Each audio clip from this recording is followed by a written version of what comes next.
इस वक्त सैफ अली खान का पूरा खानदान नरेंद्र मोदी की केंद्र सरकार को पानी पी पी कर कोस रहा होगा कि ये सरकार आई और हमारा 15,000 करोड़ 20,000 करोड़ न जाने कितने हजारों करोड़ का नुकसान हो चुका है। क्योंकि आपको पता है कि पटौदी पैलेस और भोपाल में बहुत सारी प्रॉपर्टीज है पटौदी खानदान के लोगों की।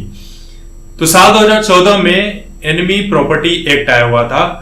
इस प्रॉपर्टी एक्ट के तहत जितने भी लोग इस देश में थे जो 1947 विभाजन के बाद पाकिस्तान चले गए थे, तो उनकी प्रॉपर्टी के ऊपर हक जो है वो सरकार का होगा।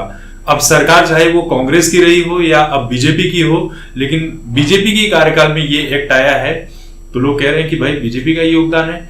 अब इसी तरह से 2014 में जब ये एक्ट आया तो सैफ अली खान के पटौदी पैलेस के ऊपर भी सरकार की नजर पड़ी।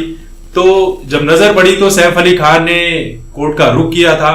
10 साल तक ये केस चला। 2024 में जब इसके ऊपर छोटा मोटा डिसीजन आया तो वापस ये मामला कोर्ट में गया। अब जो कोर्ट में गया है तो अभी ये प्रॉपर्टी सैफ अली खान के हाथों से निकली नहीं है, लेकिन आप सोचिए कि उनके हाथों से निकला क्या क्या है। अब इसमें जो सैफ अली खान के बचपन का घर, फ्लैग स्टाफ हाउस, नूर उस सबा पैलेस, दार उस सलाम, हबीबी का बंगला, अहमदाबाद पैलेस और कोहे फिजा प्रॉपर्टी भी शामिल है। अब आप सोचिए इनकी जो परदादी थी आबिदा सुल्तान और उनके भी जो पूर्वज थे, इनको ये प्रॉपर्टी मिली कैसे थी? इनको ये प्रॉपर्टी मिली थी मुगलों की चापलूसी करने के चलते, अंग्रेजों की चापलूसी करने के चलते। इन्हीं सब चापलूसियों के चलते इन्होंने, चाहे जो सिंधिया हो या पटौदी हो, इन सबको ये प्रॉपर्टी मिली थी और इन्होंने कोई महान काम नहीं किया था। उस दौर में जब हमारे देश के शूरवीर योद्धा कभी मुगलों से लड़ रहे थे, कभी अंग्रेजों से लड़ रहे थे, तब ये वो खानदान थे जो अंग्रेजों की और मुगलों की चापलूसी करके प्रॉपर्टी बनाने में लगे हुए थे। नसरुद्दीन शाह का भी ऐसे ही था मेरठ में।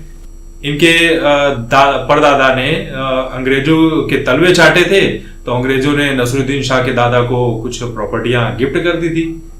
तो ऐसे ऐसे लोग हैं और जब सवाल खड़े किए जाते हैं तो ये लोग कहते हैं कि नहीं भैया हम तो बड़े देशभक्त हैं। तो ये प्रॉपर्टी अभी इनके हाथ से गई नहीं है, लेकिन आप समझ लीजिए कि ऑलमोस्ट चली ही गई है।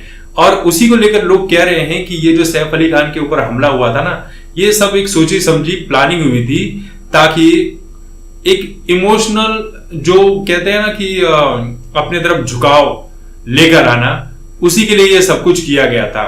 अब चाहे जो भी हो, इससे हमारा कोई लेना देना नहीं है, लेकिन इतना लेना देना जरूर है कि सरकार ने इस प्रॉपर्टी को लेने का रुख अपना मन बना लिया है और ये प्रॉपर्टी जाकर रहेगी।